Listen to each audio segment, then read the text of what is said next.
De regreso acá en CNN Chile Radio, estamos junto al senador Francisco Huenchumilla, presidente de la Democracia Cristiana, en las horas posteriores a la inscripción de la lista parlamentaria, este pacto que hizo el oficialismo con la Democracia Cristiana. Bienvenido, senador, muy buenos días. Hola, buenos días. Buenos días, gracias por acompañarnos. Bueno, antes de hablar del pacto y del partido, hablemos de su situación. Usted, senador por la Araucanía, ¿se reelige? Así espero. Va por la reelección. Por la reelección. Y ha salido con competencia ya en la Araucanía, siempre ha sido una región competitiva. ¿Qué le parece este escenario donde eventualmente Elisa Loncón podría competir? Me parece muy bien la competencia, eso es propio de las elecciones. Bueno, yo he tenido 7 elecciones en mi vida, ¿no? Así que vamos a la competencia, no hay problema. Vamos por una más. ¿Qué le parece que esta sea una eventual candidata que en su momento estuvo en contra de la continuidad del Senado en el proceso constitucional primero? Como alguien diría, son cosas de la política, digamos. Alguien tiene derecho a tener un punto de vista y después cambiar y después postular. Es ella la que tendrá que dar las razones durante los debates y la competencia. ¿No está definido en todo caso que vaya Elisa Loncón, sí? En principio yo escuché que va, pero eso depende de cada partido el inscribirlo hoy día. En definitiva, cada partido coloca los nombres en el día de hoy. Claro. Así que todavía algún partido podría hacer un cambio, se estimara. Sí. Senador, bueno, veamos la amplitud de la negociación. ¿Qué temas quedan pendientes a esta altura para la Democracia Cristiana? ¿O ya está listo? No, en este minuto tenemos nuestros cupos de diputados, de senadores. 30 cupos, ¿no? 30 cupos, sí, y simplemente hay un procedimiento administrativo de inscripción de los y las candidatas. Es todo un proceso que se hace ahí con una clave única de los presidentes, de la secretaria. No debiera haber sorpresa en ese sentido, respecto de lo pactado. No, los cupos esos están cerrados, porque ya inscribimos el pacto, y por lo tanto lo que hay sorpresa son los nombres que podrían cambiar. En eso podría haber sorpresa. ¿Fue una buena negociación para la Democracia Cristiana, a su juicio? Sí, considerando la situación en que estábamos, que tuvimos una Junta Nacional para resolver esto bastante compleja y difícil, considerando que el presidente renunció y que yo tuve que asumir de emergencia, y por lo tanto yo llevo poco más de 15 días como presidente y me tocó esta negociación, yo diría que fue una honorable negociación para nosotros. El tercer partido con más cupos, la Democracia Cristiana, después del Frente Amplio y el Partido Socialista. O sea, uno pensaría que la estrategia de apoyar a Janet Jara y de haber, digamos, insistido en ir con el oficialismo le da literalmente continuidad o sobrevivencia a la Democracia Cristiana, que en un momento estuvo en duda. Yo creo que hicimos una buena negociación considerando el objetivo de reposicionar a la Democracia Cristiana en virtud de la legalidad que implica tener 4 diputados a lo menos o un 5% de votos, pero además como elemento político el conversar con la coalición nueva a la cual nosotros nos incorporamos, haciendo valer, digamos, nuestra incorporación, el matiz que colocábamos, el plus que le colocamos a la coalición de una cosa distinta, más cargado al centro político. Y por lo tanto eso salió bastante bien a nuestro juicio. Senador, ¿cuál es ese matiz que le aporta la Democracia Cristiana? Porque esta es una coalición de centro-izquierda. Y entonces va desde el Partido Comunista, como se dice, hasta la Democracia Cristiana. Entonces, por lo tanto, nuestro matiz es ser parte de un conglomerado progresista, donde nosotros colocamos el matiz de centro, por así decirlo. El ancho camino del medio, como digo yo. Ahora, hay que ver que eso se refleje también desde el punto de vista programático, ¿no? No basta solamente con estar dentro del bloque. Bueno, yo hablé de 3 cosas. Hablé de tener un propósito colectivo común, que es la coalición. Y eso se supone tener, como decimos los abogados, un affectio societatis, en un acuerdo parlamentario y en tener un programa que sea nuestra hoja de ruta para el país. Bueno, se supone que hoy día vamos a conocer el contenido del programa de la candidata Janet Jara, que entendemos se ha construido en conjunto con los partidos del oficialismo, además de la Democracia Cristiana. ¿Usted conoce el contenido del programa? Este es un programa de puntualizaciones programáticas. El programa definitivo vamos a otorgarlo más adelante, antes de la primera vuelta, en un acto, espero yo, solemne, donde firmemos una suerte de contrato de la coalición y por lo tanto estas puntualizaciones las vamos a trabajar. ¿Qué significa puntualizaciones programáticas? No un programa desarrollado, sino que puntos programáticos respecto de los temas. Y eso va a tener un desarrollo y una ampliación en el curso del trabajo que vamos a hacer los presidentes y sus respectivos equipos, y para eso vamos a tener un mes y medio, y después presentaremos al país un contrato de hoja de ruta, de programa, de coalición. ¿Y esta puntualización programática es suficiente para enrielar la discusión que busca plantear Janet Jara? Se lo pregunto porque hasta ahora ha sido un problema en distintos espacios públicos el tomar definiciones concretas respecto al sueldo mínimo, al tema de la nacionalización del cobre, al término de las AFP. ¿Ha habido tensiones a propósito de esas definiciones que ha ido dando la candidata? Ahora, yo siempre entiendo que un programa no es un conjunto de promesas. Un programa es un conjunto de decisiones políticas que tú estás disponible para implementar si eres gobierno. Entonces, cuando yo digo puntualizaciones, se trata de distintos puntos respecto a distintos temas que van a tener su desarrollo en el programa que vamos a presentar, pero bajo la premisa de que esa es la decisión política frente al país, de implementar eso. ¿Y usted conoce esto? Porque entendemos que son 40 páginas de puntualizaciones programáticas, según nos dice. ¿Conoce el contenido? Sí, por supuesto, conozco el contenido, pero no me acuerdo de cuántas páginas son. Ya, pero en lo medular, ¿qué pasa con la idea del salario vital? Hay puntualizaciones respecto de ese punto. ¿Qué dice? Bueno, la candidata se va a referir en un ratito más a eso, así que yo, de manera prudente, no me parece estar hablando por ella. Está bien, pero ella tiene que... Pero entendemos que está presente. Está presente también, claro. Está presente. Tenemos puntualización en materia económica, en materia de seguridad, en materia de salud, en materia de vivienda, en materia de educación, etcétera, ¿no? Esa es la puntualización que va a presentar. ¿Y hubo algunos intransables para la democracia cristiana? ¿Que queden reflejados en la puntualización? Bueno, no hay nada respecto de principios y de valores, que era un tema que para nosotros era muy importante. No hay nada. No hay nada en estas puntualizaciones. En estas puntualizaciones. Y eso me imagino que lo frustra. O sea, no, porque no es un tema que obligue, sino que cada partido sigue pensando lo que piensa respecto a temas sensibles como el aborto, la eutanasia y otros, donde en la DC, digamos, no hay distintas posturas sobre la materia y por lo tanto la excluimos, o sea, del propósito común. En esta puntualización, o bien en el programa después, ¿no estaría el aborto libre como un compromiso de Janet Jara? Entonces? Yo no está en eso, porque eso es una cosa en que nosotros como DC tenemos distintas visiones al interior del partido. Por ejemplo, yo tengo una visión mucho más liberal de las cosas, y hay otros camaradas que tienen una visión distinta, y eso se respeta.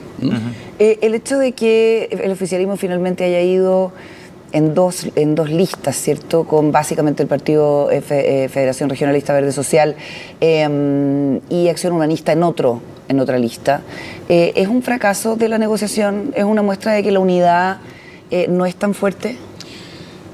El objetivo virtuoso políticamente es ir en unidad, porque eso demuestra a la ciudadanía que tú eres capaz de concordar una conducción conjunta y de ejercer un liderazgo, pero es muy difícil lograr eso cuando hay 10 partidos involucrados para los efectos de encajar en el sistema electoral en todos los distritos grandes, medianos y chicos. Entonces, ir en 2 listas no es lo óptimo, pero está bien, porque de esa manera tú le das cobertura a todos los partidos que están ahí, unidos por el propósito común de la candidatura y por el propósito común de un programa, de tal manera que no siendo lo óptimo, de todas maneras es una buena negociación. ¿Se benefició la DC de alguna manera en esto? O más bien, ¿los otros se vieron perjudicados por la inclusión de la DC en esta negociación?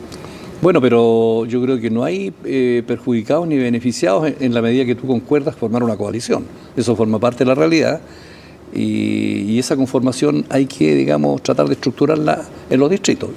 Y eso se logró. ¿Va a haber doblajes del oficialismo? ¿Lo proyecta usted? ¿Oficialismo más DC?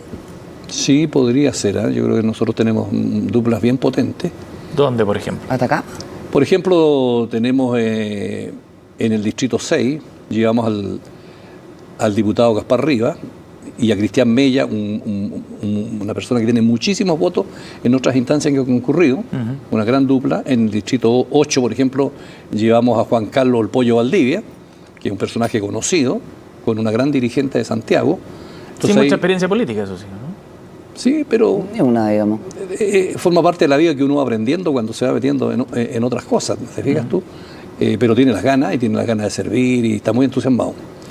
En Concepción tenemos a Erika Edo con el exalcalde de Concepción, Álvaro Ortiz, también es una dupla muy, muy potente, etcétera, ¿no? Y a nivel senatorial, ¿cómo proyectan el escenario en Atacama, por ejemplo? Bueno, en Atacama tenemos una situación compleja, difícil, ahí van dos candidatas muy fuertes, como es Yanna Proboste y Daniela Chicardini. Ese es una circunscripción binominal, por llamarla de alguna manera, ¿no? Se eligieron solamente dos, entonces... Y la derecha también lleva candidatos muy fuertes. Entonces, hacer una gran batalla ahí. ¿Y en su región cómo ve el escenario, senador? En la oposición está planteando derechamente que el 4-1, digamos, es muy bueno, allá la derecha es muy fuerte. Hoy día, actualmente, hay 16 parlamentarios, de los cuales 3 solamente somos de centro izquierda, y hay 13 parlamentarios de derecha, con los descuelgues que hubo de candidatos que fueron a la ADC, qué sé yo, y se fueron a la derecha. Sí. Entonces es una zona, digamos, que mayoritariamente está inclinada a la derecha. Entonces ahí va a ser una cosa difícil. Senador, y dado el escenario que muestran las encuestas en la carrera presidencial, donde Janet Jara, en distintos sondeos, independiente de la encuesta, aparece en un escenario de segunda vuelta perdiendo frente a José Antonio Kast o perdiendo frente a Belis Matei eventualmente, ¿cuán relevante pasa a ser entonces la elección parlamentaria? Bueno, yo diría una cosa previa, que nosotros estamos viviendo una situación histórica en Chile, porque por primera vez en el siglo XX y en el siglo XXI va una coalición encabezada por una militante del Partido Comunista. Siempre el sector progresista estuvieron los radicales, los socialistas, la democracia cristiana, pero esta vez vamos... Eso le coloca un debate en la opinión pública y en los ataques que puede hacer la derecha respecto de decir, mire, esta es una candidatura comunista. Nosotros le decimos, esto es una candidatura de una coalición, y por lo tanto el rol de la democracia cristiana ahí es muy importante para decir, no, esta es una candidatura progresista, entendiendo yo por progresismo que queremos caminar con los cambios de las sociedades que hace la historia, y no el sector tradicional que se quiera mirando al pasado, sino que vemos los cambios que la sociedad necesita, que el mundo tiene con la tecnología y con toda la interconexión del mundo y con las necesidades de la gente, y por lo tanto apuntamos a eso.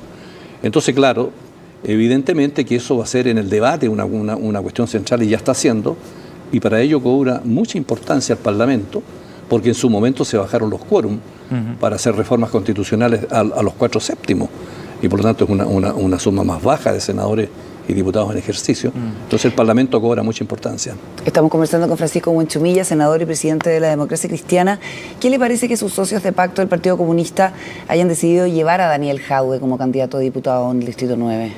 Mire, una cosa que se conversa en las coaliciones y que forma parte es que cada partido, digamos, tiene que resolver sus temas.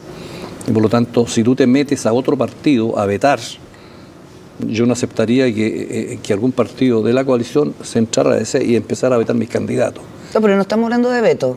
¿O usted dice que en las conversaciones hubo la intención de vetar a Daniel Jadue? No hubo ninguna conversación en ese sentido. Yo le pregunto por su opinión política, por lo que representa Jadue, por el proceso judicial que enfrenta. Mi opinión política es que yo soy respetuoso del Partido Comunista, que en este caso está en esta coalición. No me voy a meter yo en lo que él decía, el Partido Comunista, y tampoco voy a aceptar que alguien se meta en las cosas mías. Ya, pero él es indiferente, entonces, que Daniel Jadue vaya Cada cual asumirá su responsabilidad y sabrá por qué lo lleva. Ahora, ¿eso tiene repercusiones para el pacto completo? No es un asunto estrictamente del Partido Comunista, digamos, porque tiene repercusión también para los otros candidatos, por ejemplo, que lleve el bloque en ese distrito. Evidentemente que tiene repercusiones, y esas repercusiones tiene que calibrarlas el partido. Porque si nosotros empezamos a decir, en virtud de esto yo voy a empezar a opinar, y vamos a empezar a opinar unos contra otros, creo que sería un error político. Ahora, no es solo una calificación política respecto a las cualidades que tiene uno u otro candidato, sino más bien el hecho de llevar a un candidato que arriesga pena de presidio, es lo que está pidiendo la Fiscalía en el caso de Farmacias Populares, es un hecho distinto. Bueno, pero por eso ahí confluyen un conjunto de elementos como la presunción de inocencia, que todavía el juicio no está terminado, que pueden pasar distintas cosas. O sea, ¿pesa en el caso de Daniel Jadue más la presunción de inocencia? No, lo que yo digo es que pesan un conjunto de elementos cuando el dirigente político tiene que opinar, entre los cuales está la prudencia de no inmiscuirse en un tema, digamos, que lo único que puede sacar son beneficios negativos, con mi opinión, de meterme en una tienda o una casa que no es la mía. Ahora, Lautaro Carmona, el presidente del PC, dice que en este tránsito el Partido Comunista es el liderazgo principal, ¿cierto? A través de Janet Jara, pero no es el liderazgo exclusivo y absoluto. Pero agrega que si alguien piensa que unidad significa transar en todo, conceder todo, eso no es unidad, es imposición. ¿Cómo ha visto usted el rol del PC en estas conversaciones? Bueno, yo reitero de que efectivamente este es un hecho histórico de que una coalición sea presidida por una persona del Partido Comunista. Eso es innegable. Y eso juega un rol también fundamental, porque es la candidata la que ejerce el liderazgo de la coalición. Eso es innegable. Y lo otro es que, claro, hay cuestiones que son intransables para uno, como por ejemplo, si a mí me llevaran a colocar en un programa los temas valóricos, yo diría, mira, yo eso no lo puedo transar. Y probablemente ellos también tendrán algunos temas, digamos, que les interesa, digamos, ahora, colocar. Solamente para reiterar, ustedes no van a insistir en que se instale el tema del aborto con plazo en el programa, porque usted dice en el partido hay posturas divididas. No, el tema del aborto está fuera, digamos, de nuestro acuerdo, porque en la propia democracia cristiana tenemos libertad de conciencia en esa materia. Ya. Y por lo tanto no queremos suscribir un programa que nos obligara políticamente. Ya. Yo quisiera preguntarle cómo ha visto el pacto al que se llega en la oposición, principalmente Chile Vamos, en que demócratas y amarillos son incorporados en la negociación parlamentaria, y vemos en la fotografía a insignes ex DC apoyando a la candidata de Chile Vamos. ¿Dónde, el centro político que aporta la DC, uno podría pensar que es más cercano a una candidata de Chile Vamos, como Evelyn Matei, y con representantes de Bópoli, en fin, que en una, digamos, pacto donde la hegemonía la tiene una candidata del Partido Comunista? Mire, cuando nosotros sufrimos un quiebre en la democracia cristiana, al interior del partido, distintos próceres que han dirigido este partido desde los 90 en adelante, dijeron que esta era simplemente un problema de fraternidad, que se había quebrado la fraternidad al interior del partido y por eso se iban. Y yo sostuve que no era la fraternidad, sino que eran las ideas, y que había gente que tenía más ideas cercanas a la derecha, y el tiempo me dio la razón. Cuando yo veo a esos dirigentes con la derecha, quiere decir que no están en la línea del año 1938, cuando Eduardo Frei se fue de la derecha. Y 90 años después, casi, esos dirigentes vuelven a la derecha. Entonces no era un problema de fraternidad. Un problema siempre fueron de derecha, dice usted. No sé si siempre, pero en este minuto son de derecha. Ahí está ese cuadro. ¿Y se fueron de la DC porque son de derecha? Son de derecha y porque la derecha significa, digamos, quedarse con los poderosos. Nosotros nacimos para estar con los débiles, porque nuestra ancla es el cristianismo, de proteger a los más necesitados y no estar entre la política y el dinero. Nos quedamos con la política. Ya, pero ellos podrían decir exactamente lo mismo de que parte del partido se vaya con los comunistas, que también en el inicio de la democracia cristiana han sido una cuestión de la que diferenciarse. Claro, efectivamente, cuando nace la Falange, el año 38 y el año 57, era un mundo bipolar, pero ese mundo terminó. Se cayeron los muros, cayó la Unión Soviética, y hoy día las principales potencias comunistas se han transformado en capitalistas. Y los principales dirigentes de la derecha, empresariales, comercian con el Partido Comunista de China sin ningún problema. Claro, pero eso es consistente, el mundo por cambió. Ejemplo, en Europa con la definición que hace el comunismo europeo, que es el eurocomunismo ahora, y que de alguna manera desecha la matriz marxista-leninista, a diferencia del Partido Comunista chileno, que es un tema que es razonable que esté sobre la mesa, ¿cierto? Bueno, en Europa hay otro tema, porque como el capitalismo se enseñoreó en todas partes del mundo, en África, en Asia y en todas partes, hoy día está en crisis también la socialdemocracia, porque la pregunta es ¿cuál es la alternativa al modelo capitalista que tenemos hoy día en el mundo? Esa es la crisis que hay, digamos, en la socialdemocracia y en la democracia actual. ¿Usted está de acuerdo con Lautaro Carmona cuando dice que el marxismo es una ciencia abierta? Bueno, el marxismo es una cosa, hay muchos pensadores marxistas en Europa que sostienen lo que yo estoy sosteniendo, que el capitalismo se impuso, que hoy día no hay un modelo alternativo y que China es un modelo nuevo, un modelo autoritario en lo político y de mercado y capitalista en lo económico. ¿Y a usted le parece bien eso? Ese es un modelo que viene y que habrá que estudiarlo. No, le estoy preguntando eso, le estoy preguntando si le parece bien el autoritarismo político. No, yo estoy en contra de todos los autoritarismos, de todas las dictaduras, de cualquier color que sean, y por lo tanto no estoy a favor del leninismo en el sistema político. Sin embargo, pone a China como un ejemplo de la renovación del Partido Comunista. Bueno, porque ellos tienen un modelo distinto, digamos. Antes era un mundo bipolar. Pero que no es democrático, a eso voy. Claro, en el sentido que mantienen un sistema político, digamos, centralizado, vertical, pero se abren al modelo capitalista de economía de mercado. Pero castiga la disidencia política. Bueno, por eso le digo. Mete en presa a la gente que no está con el régimen. Bueno, pero por eso digo que es un sistema leninista, centralizado, autoritario, donde no hay democracia, digamos, pero que tiene un sistema de mercado y de economía capitalista, con la cual los chilenos, empresarios, hacen negocios, reciben plata, ganan plata y no tienen ningún problema al principio. Ya, y aquí entonces, ¿qué debieran hacer? ¿Quiénes? ¿Qué debiera nacer a partir de este pacto si la socialdemocracia está superada, si no le gustan los autoritarismos? Bueno, ¿Cómo lo ve usted cuando las definiciones de principios de los partidos que componen el oficialismo están ancladas a esas dos ideas? Bueno, yo sigo pensando en la matriz natural, que es la democracia liberal, con la protección de los derechos de las personas. Pero eso no le gusta al PC. Con la libertad política y con una economía social de mercado. Y por eso cuando nosotros tenemos un acuerdo de coalición con el Partido Comunista, lo hacemos en base a un programa. Esa es nuestra hoja de ruta. Entonces, sabiendo en el enigma de cuál es el programa, si usted nos dice que hoy día vamos a conocer puntualizaciones programáticas. Pero vamos a tener un programa. No estará hoy día, pero lo vamos a tener, lo vamos a suscribir, lo vamos a presentar. Si todavía estamos partiendo, falta la primera vuelta, faltan meses, y lo vamos a tener. ¿Y usted cree que de cara al elector eso es sostenible durante cuántas semanas más, digamos, la incerteza, la ambigüedad respecto del programa? En el debate, digamos, van a salir esas cosas y el problema sería si no tuviéramos un programa. Si llegáramos a la primera vuelta con algo prometido y no lo cumpliéramos. Nosotros decimos, vamos a trabajar un programa, lo vamos a tener y la gente en primera vuelta dirá, digamos, cuál es su punto de vista, digamos.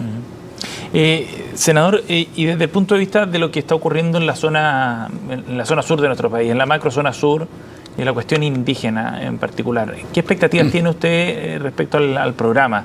Hay un trabajo que ha desarrollado la Comisión por la Paz y el Entendimiento, pero queda en el aire en función de lo que pase también desde el punto de vista legislativo, por ejemplo, en torno a esa propuesta y a ese trabajo. ¿Qué esperaría usted de este programa entonces, de su candidata? Solo porque además empieza la consulta indígena, tiene que empezar, ¿cierto? Bueno, ustedes me llevan a un tema un poquito complejo ahí, porque está complejo para todo el mundo, para el país, para el Estado de Chile está complejo. Porque nosotros hicimos un informe de la Comisión de Paz y Entendimiento y ahora está en consulta. La pregunta es, ¿qué pasa si esa consulta fracasa? Ese va a ser un problema no del gobierno o de la oposición, va a ser un problema para el país. Porque la pregunta es, ¿qué sigue después? Entonces yo he dicho lo siguiente en el sur. A mí me llamaron a dar una solución de medidas para las 2.000 comunidades que están pidiendo tierras. Y nosotros propusimos una solución para esas 2.000 comunidades que están pidiendo restitución de tierra. ¿Y usted cree que podría fracasar la consulta indígena? Podría fracasar porque los dirigentes mapuches tienen la libertad para aprobar o desaprobar esta consulta. Pero ellos tienen que tener la responsabilidad de decirle a las 2.000 comunidades qué es lo que pasa si la rechazan. Van a seguir con el sistema en que hay 2.000 comunidades que están demandando de casi 400.000 hectáreas, donde se compran 15 o 20 predios al año, y si se sigue con el actual sistema, eso se va a demorar 150 años. Entonces, esa responsabilidad la tienen los dirigentes de las comunidades mapuches, que tienen que decidir. Y si deciden rechazar, a las comunidades tienen que darle una explicación de qué es lo que sigue.